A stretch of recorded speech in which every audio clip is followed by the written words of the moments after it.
CPM സംസ്ഥാന സമ്മേളനം കൊല്ലത്ത് പുരോഗമിക്കുകയായിരുന്നു കഴിഞ്ഞ ദിവസങ്ങളിലായി. ഇന്ന് CPM സംസ്ഥാന സമ്മേളനത്തിന് കൊടിയിറങ്ങുകയാണ്. മുഖ്യമന്ത്രിയുടെ മറുപടി പ്രസംഗവും ഇന്നുണ്ടാകും.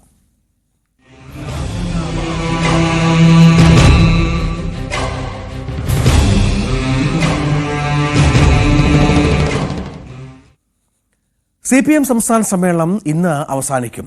പുതിയ സെക്രട്ടറിയെയും സംസ്ഥാന കമ്മിറ്റിയെയും സമ്മേളനം തിരഞ്ഞെടുക്കും. മധുര പാർട്ടി കോൺഗ്രസിനുള്ള പ്രതിനിധികളെയും തീരുമാനിക്കും. സംസ്ഥാന സെക്രട്ടറിയായി MV ഗോവിന്ദൻ തുടരും. സംസ്ഥാന സമിതിയിൽ 10-ലേറെ പുതുമുഖങ്ങൾ ഉണ്ടാകും. 75 വയസ്സ് പിന്നിട്ടവരെയും പ്രായാധിക്യം ഉൾപ്പെടെയുള്ള കാരണങ്ങളാൽ ചിലരെയും ഒഴിവാക്കും. വികസന രേഖയിൽ നടന്ന ചർച്ചയ്ക്ക് മുഖ്യമന്ത്രി പിണറായി വിജയൻ മറുപടി പറയും. സമാപന സമ്മേളനത്തിന് മുന്നോടിയായി റെഡ് വോളണ്ടിയർ മാർച്ചും ആയിരങ്ങൾ പങ്കെടുക്കുന്ന പ്രകടനവും ഉണ്ടാവും. ഏതായാലും നമുക്കറിയാം, CPM സംസ്ഥാന സമ്മേളനത്തിൽ നിരവധി വിഷയങ്ങൾ ചർച്ചയ്ക്ക് വന്നു. പ്രധാനമായും വിമർശനങ്ങൾ കേന്ദ്രീകരിച്ചത് പാർട്ടി സെക്രട്ടറിക്കെതിരെയായിരുന്നു.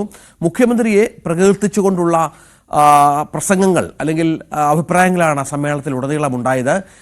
മൂന്നാമതും തെരഞ്ഞെടുപ്പിനെ നേരിടുമ്പോൾ അതിനെ പിണറായി നയിക്കുമോ എന്ന കാര്യത്തിലൊക്കെ ഒരുപക്ഷെ ഒരു തീരുമാനമുണ്ടായേക്കാം. പാർട്ടിയിൽ രണ്ട് അഭിപ്രായമുണ്ട് എങ്കിൽ പോലും. VV അരുൺ ഏറ്റവും പുതിയ വിവരങ്ങൾ പങ്കുവെക്കും. അരുണ്, മുഖ്യമന്ത്രിയുടെ മറുപടി പ്രസംഗമാണ് ഇത് നിർണായകം. കാരണം നിരവധി വിഷയങ്ങൾ കടന്നു വന്ന ഒരു സംസ്ഥാന സമ്മേളനമാണ്. പ്രതിനിധികൾ പലരും പല അഭിപ്രായങ്ങൾ രേഖപ്പെടുത്തിയ പശ്ചാത്തലം കൂടിയുണ്ട്. എന്ത് പ്രതീക്ഷിക്കണമെന്ന്?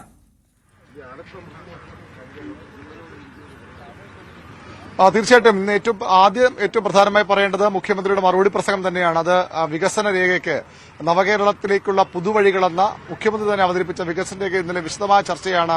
ഒരു ദിവസം പൂർണ്ണമായും സമയം മാറ്റിവെച്ചുകൊണ്ട് 5 മണിക്കൂർ ആണ് സമയം ഉണ്ടായിരുന്നത്. 5 മണിക്കൂർ മാറ്റിവെച്ചുകൊണ്ടുള്ള ഒരു ചർച്ച വികസന രേഖയിൽ നടന്നു. പൊതുവിൽ വികസന രേഖ അംഗങ്ങൾ സ്വാഗതം ചെയ്യുകയാണ് ചെയ്തത്. അതായത് സംസ്ഥാന വികസനത്തിന് ഇത് വേണം. പക്ഷേ അങ്ങനെ പറയുമ്പോഴും പല ആശങ്കകളുമുണ്ട്. ഈ നയമാറ്റ യൂസർ ഫീയും അതുപോലെ തന്നെ സെസ്സും അടക്കമുള്ള ഫീസ് വരുന്നത് നയമാറ്റമല്ലേ? അങ്ങനെ അത് പാർട്ടി ലൈനാണോ? ആളുകൾക്ക് സേവനം നൽകി അതിൽ വലിയ ഫീസ് ഈടാക്കുന്നത് ശരിയാണോ എന്ന സംശയം പ്രകടിപ്പിച്ച പ്രതിനിധികളുണ്ട്. അതിനൊക്കെ സംസ്ഥാന നേതൃത്വവും അതുപോലെ തന്നെ മുഖ്യമന്ത്രി പിണറായി വിജയൻ പ്രധാനമായും ഇന്ന് മറുപടി പറയും. അതൊരു തരത്തിൽ നയവ്യതിയാനവുമല്ല എന്ന നിലപാടാണ് സംസ്ഥാന നേതൃത്വം നിലവിൽ വാർത്താ സമ്മേളനങ്ങളിൽ മറ്റും സ്വീകരിക്കുന്നത്. അർഹരായവർക്ക് കൃത്യമായ ആനുകൂല്യങ്ങൾ അത് ക്ഷേമ പ്രവർത്തനങ്ങളിലൂടെ നൽകും. അതിനപ്പുറത്തേക്ക് വികസനത്തിന് അധിക വിഭവ സമാഹരണം സംസ്ഥാനത്ത് കണ്ടെത്തിയേ മതിയാകൂ. കിഫ്ബി പോലുള്ള പദ്ധതികൾ അതാണ് സംസ്ഥാനത്ത് തെളിയിച്ചത്. മാത്രമല്ല, കേന്ദ്രം വലിയ ഉപരോധം തുടരുന്ന സാഹചര്യത്തിൽ മറ്റു വഴികൾ സംസ്ഥാനത്തിന് മുന്നിലില്ല. അതുകൊണ്ട് വിഭവ സമാഹരണ വഴികൾ തുറക്കും. അത് എല്ലാ ചട്ടങ്ങളും പാലിച്ചുകൊണ്ട് എല്ലാ ചരടുകളും ഉണ്ടാകും. ഒരു പൊതുമേഖലാ സ്ഥാപനങ്ങളിൽ അവരുടെ ഭൂമിയടക്കം PPP മോഡലിൽ സ്വകാര്യ വ്യക്തികൾക്ക് കൈമാറാം, സ്വകാര്യ സ്ഥാപനം കൈമാറാം എന്ന ഒരു നിർദ്ദേശം കൂടിയുണ്ട്. അതിലും വളരെ കൃത്യമായ ചരടുകൾ ഉണ്ടാകും. ആർക്കും നൽകുക എന്നുള്ളതല്ല ആയിരിക്കില്ല. കൃത്യമായി സംസ്ഥാന താൽപര്യങ്ങൾ ബലികഴിക്കാത്ത തരത്തിലുള്ള നിക്ഷേപം മാത്രമേ അതിലുണ്ടാകൂ എന്ന ഉറപ്പാണ് നേതൃത്വം നൽകുന്നത്. ഏതായാലും പ്രതിനിധികൾക്ക് ഈ വികസന രേഖയെ പൊതുവിൽ സ്വാഗതം ചെയ്യുമ്പോഴും ഇത്ര സംശയങ്ങളുണ്ട്. പാർട്ടി ലൈൻ മാറിപ്പോകരുത്, സാധാരണക്കാരെയും പരമ്പരാഗത മേഖലയും പാർട്ടിയുടെ അടിസ്ഥാന വിഭാഗങ്ങളെയും മറക്കരുത് എന്ന നിർദ്ദേശം ഈ ചർച്ചയിലുടനീളം പ്രതികൾ നൽകിയിട്ടുണ്ട്. മുഖ്യമന്ത്രി പിണറായി വിജയൻ അതിന് മറുപടി നൽകും. CPMന്റെ സർക്കാരിന്റെ ക്യാപ്റ്റൻ ആര് എന്ന ചോദ്യം തുടർന്നും ഉയർന്നു വരുന്നുണ്ട്. പ്രത്യേകിച്ച് മുഖ്യമന്ത്രി പിണറായി വിജയൻ തന്നെയാകും അടുത്ത നിയമസഭാ തെരഞ്ഞെടുപ്പിലും മുന്നണിയെ നയിക്കുക എന്ന വലിയ വിലയിരുത്തലുകളുണ്ട്. പക്ഷേ അതിൽ പാർട്ടി ഒറ്റക്കെട്ടായി നയിക്കണം, പാർട്ടി തന്നെയാണ് ക്യാപ്റ്റൻ എന്ന ഒരു വിലയിരുത്തൽ ചില നേതാക്കൾ അഭിപ്രായ പ്രകടനം നടത്തുന്നുണ്ട്. അതുകൊണ്ട് തന്നെ അതിനുള്ള മറുപടി മുഖ്യമന്ത്രി പറയുമോ എന്ന കാര്യം കൂടി ശ്രദ്ധിക്കേണ്ടതാണ്, ശ്രദ്ധേയമാകും.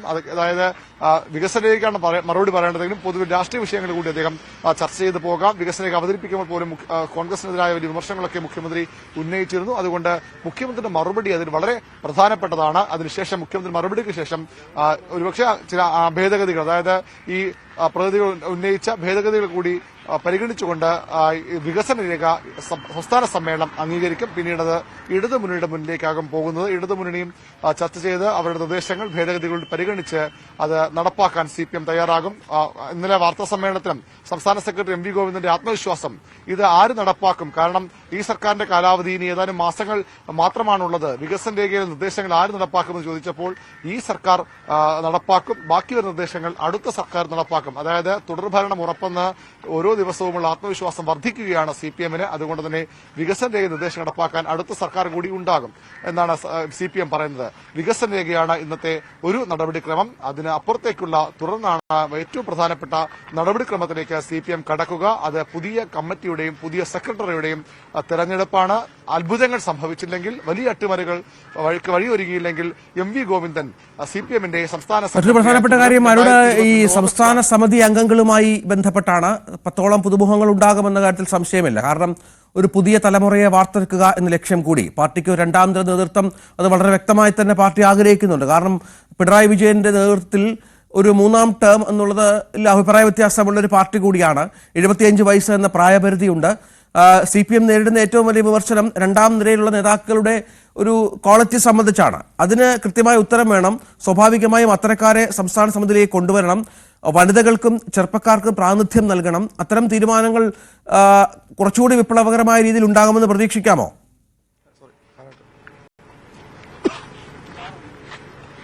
തീർച്ചയായിട്ടും ഒരു തലമുറ മാറ്റത്തിന് CPM തുടക്കമിട്ടത് കഴിഞ്ഞ എറണാകുളം സമ്മേളനമാണ്. അവിടെ അപ്രതീക്ഷിതമായി നിരവധി പുതുമുഖങ്ങൾ സംസ്ഥാന സെക്രട്ടേറിയറ്റിലേക്ക് ഇപ്പോഴുള്ള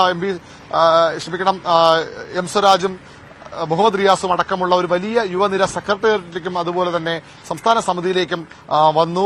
സംസ്ഥാന സമിതിയിൽ യുവപ്രാതിനിധ്യം തന്നെ വലിയ രീതിയിൽ വർദ്ധിപ്പിച്ചു. അതിന്റെ അടുത്ത ഘട്ടം, അടുത്ത എക്സ്റ്റൻഷനിലേക്ക് CPM പോകുമ്പോൾ തന്നെയാണ് കൊല്ലത്ത് പ്രതീക്ഷിക്കുന്നത്. അവിടെ സ്ത്രീകൾക്ക്, വനിതകൾക്ക് വലിയ പ്രാധാന്യം നൽകണമെന്ന ഒരു തീരുമാനം, നിർദ്ദേശം CPM-ന് മുന്നിലുണ്ട്. അതുകൊണ്ട് തന്നെ അത് ഉണ്ടാകുമ്പോൾ തന്നെ പ്രതീക്ഷിക്കാം. വലിയ വനിതാ പ്രാതിനിധ്യം ഉണ്ടാകും, യുവ പ്രാതിനിധ്യം ഉണ്ടാകും. സെക്രട്ടേറിയറ്റിൽ മാറ്റങ്ങൾ വരും. AK ബാലനും PK ശ്രീമതിയും ആനാവൂർ നാഗപ്പനും പോലുള്ള ആളുകൾ മാറും. സെക്രട്ടേറിയറ്റ് തെരഞ്ഞെടുപ്പ് ഇന്ന് തന്നെ ഉണ്ടാകുമോ എന്ന കാര്യത്തിൽ വ്യക്തത ഉണ്ടായിട്ടില്ല. ഒരുപക്ഷെ ഇന്ന് തന്നെ സംസ്ഥാന സെക്രട്ടേറിയറ്റും തെരഞ്ഞെടുത്തേക്കും. സംസ്ഥാന സമിതിയിലേക്ക് നിരവധി പുതുമുഖങ്ങളെയാണ് CPM പരിഗണിക്കുന്നത്. അതിൽ 5 പുതിയ ജില്ലാ സെക്രട്ടറിമാരുണ്ട്. ഇപ്പോൾ ഈ പ്രഭാത നടത്തം പ്രകാശ് കാരാട്ടും അതുപോലെ മന്ത്രി P രാജീവും ഉൾപ്പെടെയുള്ളവർ പ്രഭാത നടത്തത്തിലാണ്. ഏതായാലും ഈ വലിയ രീതിയിലുള്ള മാറ്റങ്ങൾ സംസ്ഥാന സമിതിയിലും ഉണ്ടാകുമെന്ന സൂചനകളുണ്ട്. സെക്രട്ടേറിയറ്റിൽ മാറ്റങ്ങൾ വരും. സെക്രട്ടേറിയറ്റിൽ കൂടുതൽ പുതുമുഖങ്ങൾ വരാനുള്ള സാധ്യതയുണ്ട്. ഈ PK ശ്രീമതിക്ക് പകരം ആരാകും സംസ്ഥാന സെക്രട്ടേറിയറ്റിലേക്ക് വരാൻ പോകുന്ന വനിതാ നേതാവ് എന്ന കാര്യത്തിൽ വ്യക്തത വരേണ്ടതുണ്ട്. ഏതായാലും വളരെ പ്രധാനപ്പെട്ട മാറ്റങ്ങൾക്ക് CPM ഒരുങ്ങുകയാണ്. അത് സംഘടനാ രംഗത്തും അതുപോലെ തന്നെ വ്യവസായ രംഗത്തുമൊക്കെ വലിയ മാറ്റങ്ങൾ ഉണ്ടാകും. വ്യവസായ മന്ത്രി P രാജീവ്, അദ്ദേഹം കുറച്ച് വേഗം കുറച്ചെന്ന് പോകുന്നുണ്ട് തോന്നുന്നുണ്ട്. എന്താണ് ഈ വികസന രേഖ അംഗീകരിക്കാൻ പോവുകയാണ്, വലിയ മാറ്റങ്ങൾ ഉണ്ടാകുമെന്ന പ്രതീക്ഷയാണ് പൊതുവിൽ വരുന്നത്. അത് കഴിഞ്ഞ പാർട്ടി സമ്മേളനം അംഗീകരിച്ച നവകേരള രേഖ, അതിന്റെ പ്രയോഗാനുഭവങ്ങളുടെ അടിസ്ഥാനത്തിൽ പുതിയ മാറ്റങ്ങൾ എന്തൊക്കെ വേണം, ഇതാണ് ഈ നവകേരളത്തിന്റെ പുതുവഴികൾ ചർച്ച ചെയ്യുന്നത്. അത് രേഖ അംഗീകരിച്ചു കഴിഞ്ഞാൽ അത് ഇടതുപക്ഷ സമീപനമായി വികസിക്കേണ്ടതുണ്ട്. LDF-ഉമായിട്ടുള്ള ചർച്ചകൾ ഉണ്ടാകും. പൊതുസമൂഹത്തിലേക്കും അത് എത്തിക്കും. നാട് മുന്നോട്ട് കൊണ്ടുപോകുന്നതിന് ആവശ്യമായിട്ടുള്ള ദിശ പകരുന്നതാണ് ഈ രേഖയുടെ ഉള്ളടക്കം എന്നുള്ളത്. ഈ പാർട്ടി ലൈനിൽ നിന്ന് മാറിപ്പോകുമ്പോൾ തരത്തിലുള്ള ചില ചർച്ചകളും ആശങ്കകളും ഒക്കെ പൊതുവിൽ സ്വീകരിക്കപ്പെടുമ്പോഴും ഈ പ്രതിനിധി സമ്മേളനത്തിൽ അങ്ങനെ ചില ആശങ്കകൾ കൂടി ഈ പ്രതിനിധികൾ പറഞ്ഞതായി കേൾക്കുന്നുണ്ട്. നിങ്ങൾ കേൾക്കുന്നത് പലതും അവിടെ ഉച്ചരിക്കുന്നേ ഇല്ല.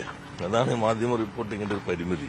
ചിലരും ഭാവനയിൽ നിന്ന് ഓരോന്നെടുത്ത് പറയുന്നതല്ലാതെ പാർട്ടി ലൈൻ എന്നുള്ളത് പാർട്ടി ചർച്ച ചെയ്ത് അംഗീകരിക്കുമ്പോഴാണ് പാർട്ടി ലൈൻ എന്നുള്ളത്. ഇത് അംഗീകരിക്കുമ്പോൾ ഇതായിരിക്കും പാർട്ടി ലൈൻ. അല്ലാതെ പാർട്ടി ലൈൻ ഒന്ന് വേറെ നിൽക്കുന്നു, ഇപ്പൊ പ്രവർത്തിക്കുന്ന വേറെ രീതിയിൽ. പാർട്ടി ലൈൻ പാർട്ടി ഓരോ ഘട്ടത്തിലും ചർച്ച ചെയ്ത് അതാത് കാലത്തെ സാഹചര്യങ്ങൾ വിലയിരുത്തി അംഗീകരിക്കുമ്പോഴാണ് പാർട്ടി നയം. ഇപ്പോഴത്തെ കാലത്തിന്റെ സവിശേഷത കൂടി വിലയിരുത്തിക്കൊണ്ട് പാർട്ടി ഒരു വികസനത്തിന്റേതായ കാഴ്ചപ്പാട് അംഗീകരിക്കുന്നു. 1957 EMS ആദ്യമായി മുഖ്യമന്ത്രിയാകുമ്പോൾ അന്ന് PPP തുടങ്ങിയ പദങ്ങളൊന്നും നമ്മുടെ നാട്ടിൽ പരിചിതമല്ലാതിരുന്ന കാലമായിരുന്നു.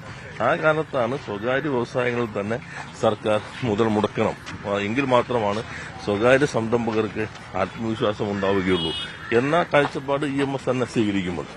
അപ്പോൾ അത് പുതിയ ഒന്നല്ല. അന്നത്തെ കാലഘട്ടത്തിൽ ഒരു ഇന്ത്യ ബോർഡ് രാജ്യത്ത് ആദ്യമായി കമ്മ്യൂണിസ്റ്റ് പാർട്ടി ഭരണത്തിലേക്ക് വരുമ്പോൾ എങ്ങനെയായിരിക്കണം പ്രവർത്തിക്കേണ്ടത് എന്നതിന്റെ ഒരു സൂചനയായിട്ടാണ് അതിനെ നമ്മൾ കാണേണ്ടത്. ഈ മാറ്റങ്ങൾ എന്ന് പറയുമ്പോൾ ഈ സംഘടനാ രംഗത്തും വലിയ മാറ്റങ്ങൾ ഉണ്ടാകുന്ന സൂചനകളുണ്ട്. പുതിയ ആളുകൾ ഒരുപാട് സംസ്ഥാന സമിതിയിലേക്ക് കടന്നു വരും. യുവ പ്രാതിനിധ്യം കൂടും, വനിതാ പ്രാതിനിധ്യം കൂടും. അങ്ങനെ ഒരു ഫേസ് ഷിഫ്റ്റ് കൂടി വരിലേക്ക് പോവുകയാണ് CPM.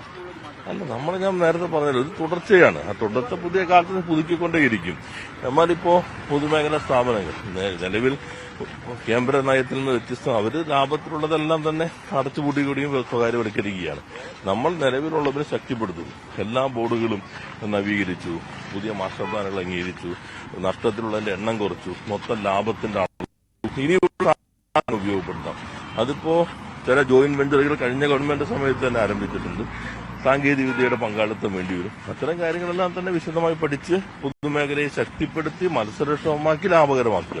ഇതാണ് സർക്കാരിന്റെ കാഴ്ചപ്പാടുള്ളത്. ഈ സംഘടനയിലേക്കും കൂടുതൽ പുതുമുഖങ്ങൾ വരുമെന്ന പ്രതീക്ഷയൊക്കെ പൊതുവിൽ കേൾക്കുന്നില്ല. അത് ഉണ്ടാവുന്ന എല്ലാ സമ്മേളനങ്ങളും പുതിയ നേതൃത്വത്തെ തെരഞ്ഞെടുക്കുമല്ലോ. ആ നേതൃത്വത്തെ തെരഞ്ഞെടുക്കുമ്പോൾ പുതിയ ആളുകൾ സ്വാഭാവികമായും അതിന്റെ ഭാഗമായി വരും. അതുതന്നെയാണ് വ്യാവസായിക രംഗത്തുള്ള കൃത്യമായ ഒരു നിലപാട് തന്നെയാണ് മന്ത്രി പി രാജീവ് പ്രഖ്യാപിക്കുന്നത്. അത് കൃത്യമാണ്. അതിൽ ഏതെങ്കിലും തരത്തിലുള്ള പാർട്ടി ലൈനിന് വിരുദ്ധമായി ഒന്നും ഉണ്ടാകില്ല. പാർട്ടി ഓരോ കാലഘട്ടത്തിലും അതത് സാഹചര്യം വിലയിരുത്തിയാണ് പാർട്ടി ലൈൻ തീരുമാനിക്കുന്നത്. അത് ചർച്ച ചെയ്ത് തീരുമാനിക്കുമ്പോൾ അത് പാർട്ടി ലൈനായി മാറും. അതായത് ഒരു മാറ്റമുണ്ടാകും വ്യാവസായിക രംഗത്ത് അല്ലെങ്കിൽ നിക്ഷേപ രംഗത്തൊക്കെ സിപിഎമ്മിന് കൃത്യമായ ഒരു നയമാറ്റം ഉണ്ടാകുമെന്ന സൂചനയാണ് അദ്ദേഹം നൽകുന്നത്. അത് സാഹചര്യത്തിനനുസരിച്ചുള്ള മാറ്റങ്ങൾ ഉണ്ടാകും. ഏതായാലും സംഘടനാ രംഗത്തും വലിയ പ്രധാനപ്പെട്ട ദിവസമാണെന്ന് ഞാൻ സൂചിപ്പിച്ചതുപോലെ പുതിയ സംസ്ഥാന സമിതിയെ തിരഞ്ഞെടുക്കേണ്ടതുണ്ട്. സംസ്ഥാന സെക്രട്ടറി തിരഞ്ഞെടുപ്പിലേക്ക് ഇന്ന് പോകുമോ എന്ന് വ്യക്തമല്ല. മുതിർന്ന നേതാക്കൾക്ക് വഴിമാറേണ്ടി വരും. സംഘടനാ പ്രശ്നങ്ങളുടെ പേരിൽ, അനാരോഗ്യത്തിന്റെ പേരിലൊക്കെ ചില ആളുകളെ, പ്രവർത്തന മികവ് കുറഞ്ഞു എന്നതിന്റെ പേരിൽ ചില ആളുകളെ മാറ്റാനുള്ള സാധ്യതയുമുണ്ട്. രഞ്ജിത്ത്, ഈ അരുൺ പറയുന്ന പോലെ സെക്രട്ടറിയുമായി ബന്ധപ്പെട്ട് ഇപ്പോൾ എം വി ഗോവിന്ദനെതിരെ ചില അംഗങ്ങൾ ഉയർത്തിയ പ്രധാനപ്പെട്ട ഒരു വിമർശനം പറയുന്നതല്ല പ്രവർത്തിക്കുന്നത്. അക്കാര്യത്തിൽ എം വി ഗോവിന്ദനെ കുറ്റപ്പെടുത്തി നിരവധി അംഗങ്ങളുണ്ടായിരുന്നു, പത്തനംതിട്ടയിൽ നിന്നും കൊല്ലത്ത് നിന്നും മറ്റും. മറ്റൊന്ന്, അടിസ്ഥാന വർഗ്ഗങ്ങളിൽ നിന്ന് പാർട്ടി മാറിപ്പോകുന്നു എന്ന വിമർശനം ഉന്നയിക്കുന്ന പശ്ചാത്തലമുണ്ട്. വമ്പൻ വികസനങ്ങൾ മാത്രം പോരാ, തൊഴിലാളികളെ, സാധാരണക്കാരെ കൂടി പരിഗണിക്കണം. അങ്ങനെ വിമർശനങ്ങൾ കൂടി ഒരുപാട് ഉയർന്ന ഒരു സമ്മേളനമാണ്. പക്ഷേ അത് ശ്രദ്ധിക്കേണ്ടത്, ഈ ജില്ലാ സമ്മേളനങ്ങളിലൊക്കെ മുഖ്യമന്ത്രിക്കെതിരെ പല ജില്ലകളിലും വിമർശനം ഉയർന്നുവെങ്കിൽ പോലും ഇവിടെ മുഖ്യമന്ത്രി പൂർണ്ണമായും മുഖ്യമന്ത്രിയെ പ്രശംസിച്ചുകൊണ്ടാണ് അംഗങ്ങൾ സംസാരിച്ചത്. വിമർശനം കേന്ദ്രീകരിച്ചത് പൂർണ്ണമായും പാർട്ടി സെക്രട്ടറിക്കെതിരെയാണ്. അത് ഏതെങ്കിലും തരത്തിലുള്ള ഒരു മാറ്റം, അല്ലെങ്കിൽ ഒരു മുഖ്യമന്ത്രിയെ പൂർണ്ണമായും പിന്തുണയ്ക്കുക എന്ന് പറയുമ്പോൾ പിണറായി വീണ്ടും ചാമ്പ്യൻ ആകുന്നു പാർട്ടിക്കുള്ളിൽ എന്ന് തന്നെ കരുതണ്ടേ? തീർച്ചയായും അതിലൊരു സംശയവുമില്ല.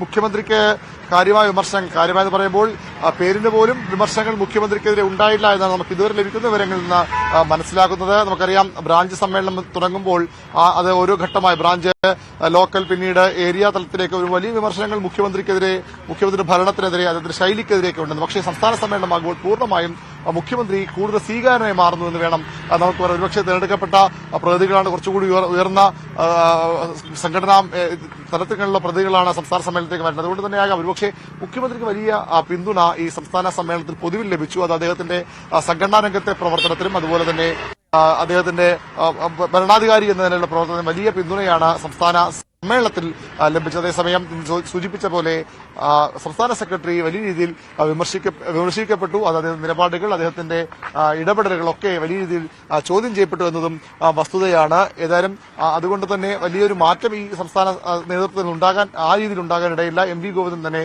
സംസ്ഥാന സെക്രട്ടറി തുടരാനാണ്. വലിയ അത്ഭുതങ്ങൾ ഒന്നും സംഭവിച്ചില്ലെങ്കിൽ എം വി ഗോവിന്ദൻ തന്നെ സംസ്ഥാന സെക്രട്ടറിയായി തുടരും. അദ്ദേഹം നേരത്തെ കോടിയേരി ബാലകൃഷ്ണന്റെ അനാരോഗ്യത്തെ തുടർന്ന് സമ്മേളനത്തിലല്ല, ഇടയ്ക്കുള്ള കാലഘട്ടം 2022 ആണ് അദ്ദേഹം സംസ്ഥാന സെക്രട്ടറി സ്ഥാനത്തേക്ക് എത്തുന്നത്. പിന്നീട് ഇന്ന് തെരഞ്ഞെടുക്കപ്പെട്ട സെക്രട്ടറിയായും എം വി ഗോവിന്ദൻ തന്നെ മാറുമെന്നാണ് നമുക്ക് ലഭിക്കുന്ന ഉറച്ച സൂചനകൾ. സെക്രട്ടേറിയറ്റിൽ വലിയ മാറ്റമുണ്ടാകും. സംസ്ഥാന സമിതിയിൽ കൂടുതൽ പുതുമുഖങ്ങൾ, ജില്ലാ സെക്രട്ടറിമാർ 5 പേരാണ് സംസ്ഥാന സമിതിയിൽ ഇല്ലാത്തവർ. കഴിഞ്ഞ സമ്മേളനത്തിലെടുത്ത ജില്ലാ സെക്രട്ടറിമാർ, അവർ 5 പേരും ഈ സംസ്ഥാന സമിതിയിലേക്ക് വരും. ഡിവൈഎഫ്ഐയുടെ സംസ്ഥാന സെക്രട്ടറിയും പ്രസിഡന്റും സംസ്ഥാന സമിതിയിലെത്താനിടയുള്ള നേതാക്കളാണ്. എസ്എഫ്ഐയുടെ മുൻ അഖിലേന്ത്യാ സംസ്ഥാന പ്രസിഡന്റ് അനുശ്രീ പുതിയ കമ്മിറ്റിയിലേക്ക് വരും. മന്ത്രിമാരായ വീണ ജോർജും ആർ ബിന്ദുവിനും സാധ്യത കൽപ്പിക്കുന്നവർ ഉണ്ട്. അതുപോലെ തന്നെയാണ് ജെയ്ക്കിനെ പോലുള്ള യുവ നേതാക്കൾ, ജെയ്സി തോമസിനെ പോലുള്ള യുവ നേതാക്കളുടെ പേര് പറഞ്ഞു കേൾക്കുന്നു. കണ്ണൂരിൽ നിന്ന് എൻ സുകന്യയെ പോലെ ദീർഘനാളായി എസ്എഫ്ഐ രംഗത്ത് അതിനുശേഷം പിന്നീട് സിപിഎമ്മിന്റെ ജില്ലാ നേതൃത്വത്തിലൊക്കെ പ്രവർത്തിക്കുന്ന എൻ സുകന്യ ഈ കമ്മിറ്റിയിലേക്ക് വരാനുള്ള സാധ്യതയുള്ള പ്രധാനപ്പെട്ട പേരാണ്. അതുപോലെ തന്നെയാണ് മറ്റു ജില്ലകളിൽ എറണാകുളത്തു നിന്നും കോട്ടയത്തു നിന്നുമൊക്കെ പുതിയ പേരുകൾ ഉയർന്നു വരുന്നു. തിരുവനന്തപുരത്ത് നിന്ന് DK മുരളി MLA ആണ് സംസ്ഥാന സമിതിയിൽ വരുമെന്ന് ഉറപ്പിക്കുന്ന ഒരു നേതാവ്. ചില മുതിർന്ന നേതാക്കളെ തിരുവനന്തപുരത്ത് നിന്ന് ഈ പ്രായപരിധിയുടെ പേരിൽ ഒഴിവാക്കുമെന്ന സൂചനകളൊക്കെ പുറത്തു വരുന്നുണ്ട്. പക്ഷേ അതിൽ ഒരു വ്യക്തത ഇനിയും വരേണ്ടതുണ്ട്. അങ്ങനെ പ്രായാധിക്യത്തിൽ ചിലർ ഒഴിവാകുന്നുണ്ട്. ആരോഗ്യ പ്രശ്നങ്ങളെ തുടർന്ന് SRM പോലുള്ള നേതാക്കളെ സംസ്ഥാന സമിതിയിൽ നിന്ന് ഒഴിവാക്കുമെന്ന സൂചനയുണ്ട്. ജോൺ ബ്രിട്ടാസ് കഴിഞ്ഞ തവണ CPM-ന്റെ എറണാകുളം സമ്മേളനത്തിൽ പാർട്ടി ക്ഷണിതാവായി വന്ന ആളാണ്. അദ്ദേഹം പിന്നീട് രാജ്യസഭാ അംഗമൊക്കെ. അതുകൊണ്ട് ജോൺ ബ്രിട്ടാസിനെ സംസ്ഥാന സമിതിയിലേക്ക് ഉൾപ്പെടുത്തും. സ്ഥിരം അദ്ദേഹത്തെ സംസ്ഥാന സമിതി അംഗമായി ഉൾപ്പെടുത്തുമെന്ന സൂചനയുണ്ട്. MV നികേഷ് കുമാർ മാധ്യമപ്രവർത്തകനായിരുന്ന ആളാണ്. അദ്ദേഹം ഇപ്പോൾ CPM-ന്റെ ജില്ലാ കമ്മിറ്റി, കണ്ണൂർ ജില്ലാ കമ്മിറ്റി അംഗമാണ്. സാമൂഹ്യ മാധ്യമങ്ങളുടെ ചുമതല നൽകി MV നികേഷ് കുമാറിനെ CPM-ന്റെ സംസ്ഥാന സമിതിയിൽ ക്ഷണിതാവാക്കിയേക്കുമെന്ന സൂചനകൾ വരുന്നുണ്ട്. അങ്ങനെ പല പേരുകൾ ഉയർന്നു വരുന്നു. വലിയ ഒരു മാറ്റം സംസ്ഥാന സമിതിയിൽ ഉണ്ടാകും. യുവാക്കളുടെ പ്രാതിനിധ്യം വർദ്ധിപ്പിക്കുന്ന നിർദ്ദേശമുണ്ട്. കഴിഞ്ഞ തവണ ചിന്താ ജെറോം വന്നതുപോലെ ഒരു വനിതാ യുവ നേതാവ് വരും. അത് ഒരുപക്ഷെ അനുശ്രീ ആയിരിക്കാം, അല്ലെങ്കിൽ മറ്റേതെങ്കിലും പേരുകളായിരിക്കാം. SFI-യുടെ അഖിലേന്ത്യാ തലത്തിൽ പ്രവർത്തിക്കുന്ന നിതീഷ് നാരായണൻ, അഖിലേന്ത്യാ വൈസ് പ്രസിഡന്റ് SFI-യുടെ നിതീഷ് സംസ്ഥാന സമിതിക്ക് വരാൻ സാധ്യതയുള്ള പേരുകളിൽ ഒന്നാണ്. ചില അപ്രതീക്ഷിത പേരുകളും മുഖങ്ങളും ഒക്കെ വന്നേക്കാം. IB സതീഷ് MLA, തിരുവനന്തപുരം കാട്ടാക്കടയിൽ നിന്നുള്ള MLA ആണ്. സതീഷിന്റെ പേര് സംസ്ഥാന സമിതിയിലേക്ക് പറഞ്ഞു കേൾക്കുന്ന പേരാണ്. അങ്ങനെ പലതരം പേരുകൾ ഉണ്ട്. പല ആളുകൾ വരാൻ തയ്യാറായി നിൽക്കുന്നു. പലർക്കും ഒരുപാട് ആഗ്രഹിക്കുന്ന സംസ്ഥാന സമിതി വരാൻ ആഗ്രഹിക്കുന്നവരുണ്ട്. പക്ഷേ 10-നും 15-നും ഇടയ്ക്ക് പുതുമുഖങ്ങൾ സംസ്ഥാന സമിതിയിൽ ഉണ്ടാകുമെന്നാണ് നമുക്ക് ലഭിക്കുന്ന വിശ്വസനീയമായ വിവരങ്ങൾ. VV അരുണാണ് വിവരങ്ങൾ പങ്കുവെക്കുന്നത്. ഏതായാലും CPM സംസ്ഥാന സമ്മേളനം ഇന്ന് സമാപിക്കുകയാണ്. മുഖ്യമന്ത്രിയുടെ മറുപടി പ്രസംഗമാണ് ഏറ്റവും പ്രധാനം. പിണറായി വിജയൻ തന്നെ വീണ്ടും സർക്കാർ പാർട്ടിയെ നയിക്കുമോ എന്ന കാര്യത്തിലും മറ്റും വളരെ കൃത്യമായി തന്നെയുള്ള ഒരു തീരുമാനം ഒരുപക്ഷെ ഉണ്ടായേക്കാം.